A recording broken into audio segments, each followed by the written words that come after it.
మచ్చలేని మహారాజు. ఒకానొక కాలంలో మారుమూల ఊళ్ళో ఒక అందమైన యువరాణి ఉండేది. ఆమె ఒక పెద్ద క్యాజల్లో ఉండేది. ఆమెకు ఎంతో మంది సేవకులు ఉండేవారు. కానీ రాణి సంతోషంగా ఉండేది కాదు. ఒక మాంత్రికుడు ఆమెను ప్రేమించాడు. క్రూరమైన మాంత్రికుడు యువరాణిని వివాహం చేసుకోవాలని కోరుకున్నాడు.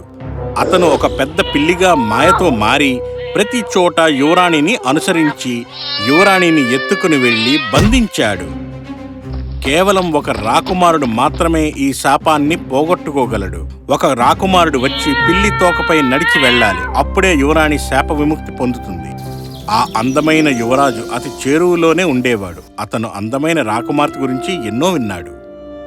ఇది ఎంతో ప్రమాదకరం. యువరాణిని మనం వెంటనే విడిపించాలి.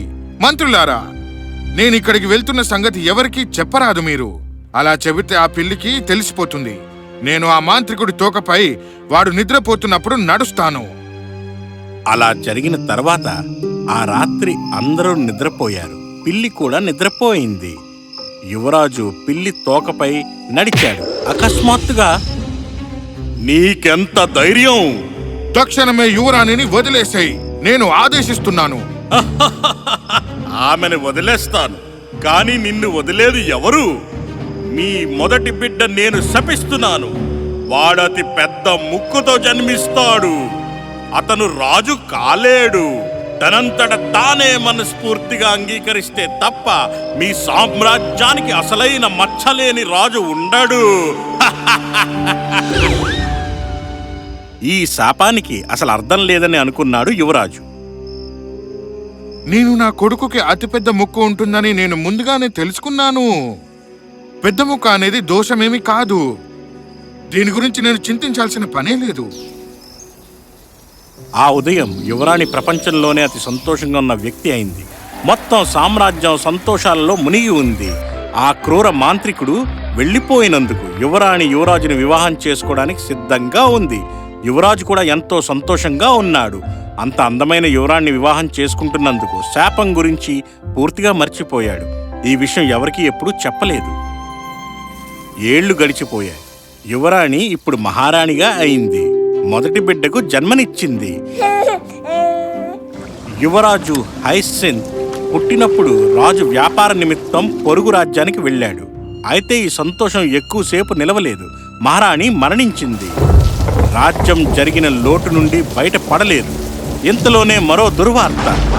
మహారాజు పడవ సముద్రంలో మునిగిపోయిందని. రాజు హైసింత్ ఇప్పుడు సింహాసనాన్ని ఎక్కే ఒకే ఒక్క వారసుడు. కానీ రాజు గురించి ఒక విషయం ఏదో తప్పు జరుగుతోంది. అయ్యో, ఇది సాధారణ ముక్క. ముఖం సగానికి పైగా కప్పేసి ఉందే. అయ్యో, అలా అనద్దు. ఈయన మన భావి రాజు. మనం ఆయన పెద్ద ముక్కు గురించి అస్సలు మాట్లాడకూడదు. మన మహారాజు సిగ్గుపడాల్సిన పరిస్థితిని తీసుకుని రాకూడదు. ఇది మన బాధ్యత.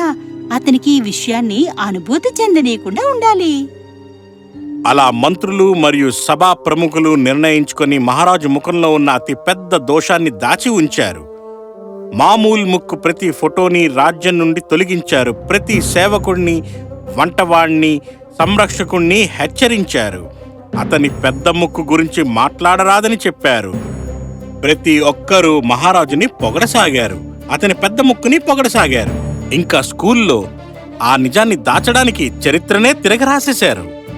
వారు పెద్ద ముక్కు ఉన్న యుద్ధ వీరుల్నే చూపసాగారు.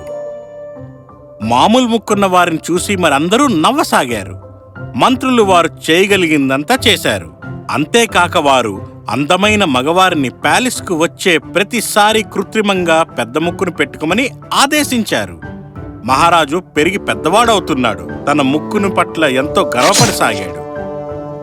అతని దోషాన్ని కప్పిపుచ్చారు. మహారాజా వారికి వందనాలు. మీ పట్టాభిషేకానికి సమయం ఆసన్నమైంది. కానీ మీకు నియమాల గురించి తెలుసు కదా. మీరు సింహాసనాన్ని అధిష్ఠించాలంటే మీరు వివాహం చేసుకోవాలి. మరి నాకు తెలిసింది మహామంత్రి. బేస్వాడ్ రాజా కుమార్తెని నాకిమ్మని ఆ మహారాజు అడిగాడని నేను తెలుసుకున్నాను. ఆమె ఎంతో అందంగా ఉంటుందని విన్నాను కూడా. ఆమెకి చిన్న ముక్కు ఉంది, కానీ నాకు పెద్ద మనసుంది. ఆమె దోషాన్ని నేను అంగీకరిస్తున్నాను. చాలా సంతోషం. ఆమె చాలా అందంగా ఉంటుంది. నేను వెంటనే ఏర్పాట్లను సిద్ధం చేస్తా. మంత్రులు, సభా ప్రముఖులు మహారాజు ముక్కు గురించి అబద్ధాలు చెప్పారు. వాళ్ళు ఈ దోషం విషయాన్ని బేస్ఫోర్డ్ మహారాజుకు తెలియపరచడం మర్చిపోయారు. మహారాజు వివాహానికి అంగీకరించాడు. కానీ అప్పుడే అయ్యో మహారాజా, నా ప్రభువా, మహారాజా బేస్వర్త్ యువరాణిని అందగత్తె కాదు. ఆమెకు ఒక శాపం ఉందని వార్త ఉంది. ఆమె ఒక క్రిస్టల్ ప్యాలెస్ లో బంధించబడి ఉంది. బేస్వర్డ్ ప్రస్తుతం ఆమెని విడిపించే పనిలో ఉన్నారు. ఆహా, ఏంటి ఈ సాహసం చేసినది ఎవరు? నా సైన్యాన్ని సిద్ధం చేయండి. నేనే స్వయంగా వెళ్ళి నా మహారాణిని కాపాడుకుంటాను. అలా మహారాజు తన మనుషుల్ని సిద్ధం చేసుకున్నాడు. అడవి మధ్యలో వారు ఉండగా ఇసుక తుఫాను మహారాజుని తన సైన్యం నుండి దూరం చేసింది. మెలకువ రాగానే చూస్తే ఒక కొత్త ప్రదేశంలో ఉన్నట్లుగా గుర్తించాడు. అతను నడుస్తూనే ఉన్నాడు కానీ మనుషులెవరూ కనిపించలేదు. అయ్యో, నాకు చాలా ఆకలిగా ఉంది, ఇంకా దాహంగా కూడా ఉంది. నేను ఇప్పుడు ఏం చేయగలను? ఓ అరే, అది ఒక ఇల్లా? అమ్మా, నేను దారి తప్పిపోయాను. నాకు కొంచెం నీళ్ళు ఇచ్చిన ఆకలిని తీరుస్తారా మీరు? అలాగే, తప్పకుండా. నువ్వు బాగా అలసిపోయినట్టున్నావు. లోపలికి రా.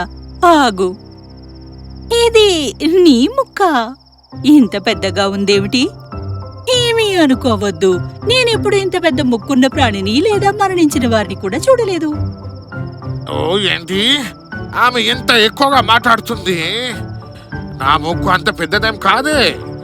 ఆమె ముక్కు చాలా చిన్నగా ఉంది, కానీ ఆకలిగా ఉంది. నాకు ఆమెతో మాట్లాడడం అవసరం లేదు. చూడమ్మా, నాకు నిజంగా ఆకలిగా ఉంది. తినడానికి ఏమైనా పెడతారా? ఓ, తప్పకుండా. నీకు దాహంగా కూడా ఉంది కదూ. నువ్వు దాహం వేస్తోంది అన్నావుగా. నా సేవకులకి నీకు మంచు నీళ్ళిమ్మని చెప్తాను. మన శరీరానికి నీరెంతో ముఖ్యమైనది. నీకు తెలుసా, నీ ముక్కు చాలా అపసవ్యంగా ఉంది. ఇది ఎప్పుడూ ఇంత పెద్దగా ఉంటుందా? నువ్వు ఇంకా బయటే నిలబడ్డావే. నువ్వు అలసిపోయినట్టున్నావుగా. లోపలికి రావాలని లేదా? నేను తప్పకుండా వస్తాను. కానీ మీ ఇంట్లో నా ఆకలి దాహం తీర్చడానికి బదులుగా నీకు నా ముక్కు గురించి ఆసక్తి ఎక్కువగా ఉన్నట్టుందే. ఓ, నువ్వు చాలా మాట్లాడతావు. లోపలికి రా. నేను ఎక్కువగా మాట్లాడుతానా? ఓ భగవంతుడా, నాకు ఆకలిగా ఉంది, అందుకేనేమో. మహారాజు ఆ గుడిసెలోకి ప్రవేశించాడు. ఆశ్చర్యపోయాడు. ఆ గుడిసె ఎంతో అందంగా పురాతన వస్తువులతో అలంకరించి ఉంది. ఎంతో ఆశ్చర్యంతో చూడసాగాడు. మహారాజు ఓ అడుగు వెనక్కి వేశాడు. ఇది మీ ఇల్లా? ఇది ప్యాలెస్ కు తక్కువేమీ కాదు కదా. అయినా మీరు ఎవరు అసలు? ఓహో, నా ఇంటిని పోగొట్టుకున్నా, అందుకోసం ఇక్కడ దీన్ని కట్టుకున్నా. చూడు, నేను ఇక్కడికి దూరంగా ఉన్న ప్రదేశానికి మహారాణిని. ఎన్నో ఏళ్ల క్రితం ఇక్కడికి వేటకని వచ్చి దారి తప్పిపోయి ఇక్కడ ఉండిపోయాను. అదృష్టవశాత్తు నా ఆభరణాలు, మనుషులు నాతోనే ఉన్నారు. అదెంతో గమ్మత్తైన కదలే. నేను తప్పుదారిలో ఎలా వచ్చానో నాకే తెలీదు. అడవి లోపలికి వెళ్ళిపోయాను. బయటికి వచ్చాక ఈ ప్యాలెస్ ని చూశాను. నా మనుషులకి కథ చెప్పాను. మహారాజు మరియు మాంత్రికుడు పెద్ద పిల్లి కదా. నువ్వేమీ అనుకోకపోతే నీ ముక్కుతో పోలిస్తే ఆ పిల్లి ఎంతో నయంలే. అయ్యో అబ్బా, నా ముక్కు గురించి మాట్లాడడాన్ని ఎప్పటికైనా ఆపుతున్నా. ఈవిడెవరో గాని తన సేవకులతో మాట్లాడుతూ ఆమె దారి తప్పింది. ఆమె ఎక్కువగా మాట్లాడడం వల్లే దారి తప్పిందన్న విషయం ఆమెకు తెలుసో లేదో. నువ్వు ఆ మహారాణి పెద్ద పిల్లి కథ వినాలనుకుంటున్నావా? తర్వాత వింటాను. సరేలే, నువ్వు ఎలా చెబితే అలా. ఈ పిల్లి ఒక మాంత్రికుడి పిల్లి. దాని తోకపై నడిచినప్పుడు మాంత్రికుడు మహారాజుని శపించాడు గట్టిగా. నాకు అప్పుడు అర్థమైంది. సేవకులు మహారాణి దోషాన్ని పట్టించుకోవడాన్ని మానేశారు. ఆమె చాలా మాట్లాడుతుంది, కానీ ఆమెకు తెలియనియద్దని చెప్పి ఉంటారు. ఎంత విచిత్రం, ఆమె దోషాన్ని ఎవరు చూడలేకపోతున్నారు. నేను చెబుతున్నది వింటున్నావా? నీ ముక్కు ఎవరి దృష్టికి ఎందుకు రాలేదు మరి? ఇప్పుడు మహారాజుకి ఏమాత్రం ఆకలిగా లేదు కాబట్టి అతను వినలేకపోతున్నాడు. వినండమ్మా, నా ముక్కు గురించి మాట్లాడవద్దని మిమ్మల్ని అభ్యర్థిస్తున్నాను. నేను చాలా అమర్యాదగా ఉంది. మీరు చిలకలాగా ఆగకుండా మాట్లాడుతున్నారని చెప్పానా, లేక మీకు అసహ్యంగా చిన్న ముక్కు ఉందని చెప్పానా? నా ముక్కు నన్ను అందంగా చూపుతుంది. నా ముక్కుపై నా గర్వం. ఇప్పుడు నేను నా మహారాణిని వెతకడానికి బయలుదేరుతున్నాను. అర్థమైందా? ఆ! నా ఉద్దేశం నీ సామ్రాజ్యంలో అద్దం లేనట్టుంది. నీ మహారాణిని క్రిస్టల్ ప్యాలెస్ లో కలుసుకున్నా కూడా ఆమె చేతిపై ముద్దు పెట్టుకుని ఆమెకు శాప విమోచనం ఎలా కలిగిస్తావు? నీ అందమైన ముక్కు మధ్యలో అడ్డుగా రాదు. నీ పాదాలను కూడా నువ్వు చేసుకోలేవు. నీ ముఖంలో అంత పెద్ద ముక్కు అడ్డుగా ఉంది. నేను ఎంతో మర్యాద గల మహారాజుని. నేను ఇలాంటి చిన్న చిన్న విషయాలని అస్సలు చర్చించను. నేను ఇక బయలుదేరుతున్నాను. ఇది విచిత్రం. ఆమె చెప్పేది నిజమే. నా పాదాలను నేనే చూసుకోలేను. నేను మిగతా మహారాజులు మహారాణుల్లాగా సాధారణంగా ఉండే ఉంటాను. ఆమెకేం తెలుసు? శిపవిమోచన చెప్పిందన్న విషయం కూడా ఆమెకు తెలిసి ఉండకపోవచ్చు. ఈ విధంగా మహారాజు మార్కెట్లోకి అడుగుపెట్టాడు. ఎంతో మంది దారిలో మహారాజు ముక్కును చూసి నవ్వసాగారు. ఇది చాలా విచిత్రం. ఇక్కడ ఉన్న అందరికీ చాలా చిన్న ముక్కు ఉంది. వాళ్ళు నన్ను విచిత్రంగా చూస్తున్నారు. ఈ మొత్తం రాజ్యమే విచిత్రంగా ఉంది. కానీ మహారాజు మనసులో అనుమానం తలెత్తడం మొదలైంది. అందరికీ చిన్న ముక్కుంది, కానీ ఎవరు అసహ్యంగా లేరే. అతను క్రిస్టల్ ప్యాలెస్ కి చేరుకున్నాక అతను మహారాణిని పిలిచాడు. మహారాణి, నేను మహారాజా హైసింత్ని. నేను మిమ్మల్ని కాపాడడానికి వచ్చాను. ఓ, నువ్వు వచ్చావా? నీ ముఖంపై ఏముంది? అది నీ ముక్క? నీ చిన్న ముక్కు గురించి తర్వాత మాట్లాడుకుందాం, సరేనా? ముందు నీ శాపాన్ని తొలగించని. మహారాజు క్యాసిల్ పైకి ఎక్కాడు. మహారాణి చేతిని అందుకున్నాడు. అతను ఆమెను ముద్దు పెట్టుకోబోతుంటే అప్పుడు గుర్తించాడు అతని పెదాలు మహారాణి చేతిని అందుకోలేకున్నాయని. నన్ను క్షమించు మహారాణి. నేను మీ శాపాన్ని పోగొట్టలేకున్నా.